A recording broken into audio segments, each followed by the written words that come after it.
Kardashian transformation, a leaked sex tape, a disastrous marriage, and controversial new love. Kim Kardashian and the rest of the clan have delivered enough real-life drama to land an interview with talk queen Oprah Winfrey. Well, tonight, the stunning revelations from the reality TV starlet about her dramatic rise to the top and why Kim actually considered walking away from it all.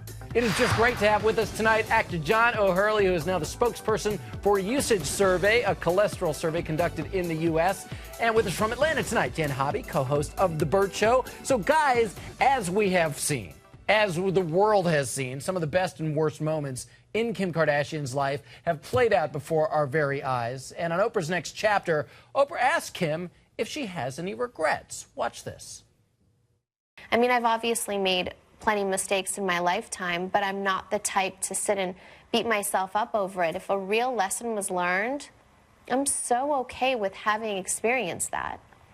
That is so perfect. I could weep. Kim really making quite an impression with Oprah. She actually nearly brought her to tears there, John. Are you buying all the transformation talk, or is it just all for the fun of reality TV? You know, this represents some of the worst use of television that I have ever seen. I'm not a fan of this genre. I'm just going to lay it out there. The fact that we are rewarding people for ambition rather than talent, I think, is just an extraordinary injustice, because reality television is basically people who are trying to become the story rather than learning the infinitely more difficult task of trying to tell a story. And the more that we continue, and we're doing it right now, perpetuating the Kardashian-style myth. It started with the Gabor sisters a long, long time ago, people famous for the idea of being famous. It's a bad use of television, and I think it just perpetuates the myth. The emperor's not wearing any clothes, but in saying that, I realize I'm just perpetuating more bad behavior on her part. We're breaking it down, though, John. We're putting it all out there, and we're going to pull it apart. And, you know, we've seen certainly it all play out in so many different ways. And this is the reality of reality TV. It is fame for the sake of fame. I disagree with you. It is not fame for... You look at any of these talent-driven shows like American Idol, America's Got Talent, they are rewarding talent in place of ambition. The shows that are like The Big Brothers, the Survivors, these are people that are just trying to be famous for the idea of being famous and not for telling a story or revealing a talent. Two different ends of television.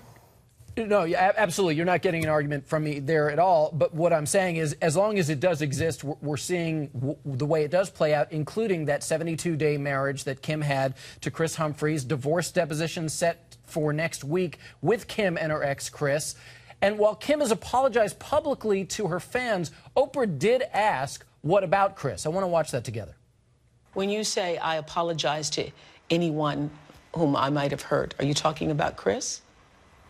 Yeah, I mean, I love him. You know, I think obviously it really hurt him, and it hurt me too. I'm not sure if Kris is ready to accept Kim's transformation, but Jen, let me ask you, she certainly did owe Kris an apology, especially with an audience like Oprah's watching, didn't she?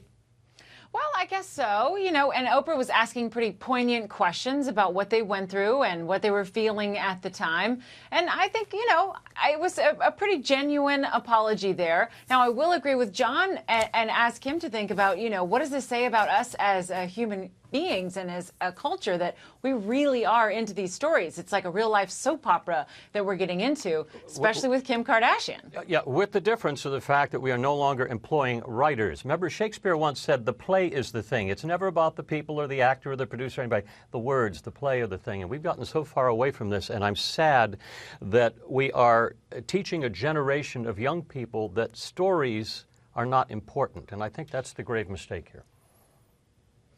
Well, what we have seen play out is Kim moving on with her life. Kim is a part of pop culture, whether some people like it or not.